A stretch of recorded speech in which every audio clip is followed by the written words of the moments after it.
First, we'll look at the mining performance of the HackyCraft server. This is the dual 3090 GPU build with an SLI with water cooling going to an external chiller, maintaining between 90 and 100 degrees Fahrenheit on the chilled loop, which is then going through the CPU first and then the two cards sequentially. Not ideal. Feel free to roast me on the comments. I guess that's the hacky part of HackyCraft. I'll get another pump at some point here when I get a chance. But for now, that's what we got. So you can see performance-wise, both cards are running pretty close to one another. They're staying pretty cool, both in the 120 range. I think the graphics for the capture right now is coming through the first card, so you're only seeing 120 mega hash per second out of that one. Generally, they both run around 121, 122 when I'm not messing with the screen and trying to do screen captures at the same time. Temperatures are pretty much where they've been running. The GPU itself is maintaining 40 degrees, and the backside memory is between 66 and 76 degrees, which I think is pretty chilly.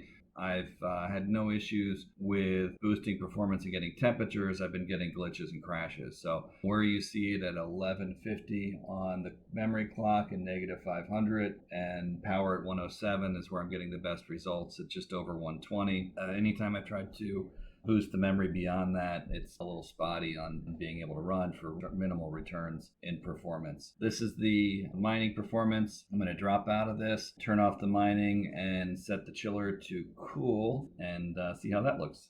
Thanks.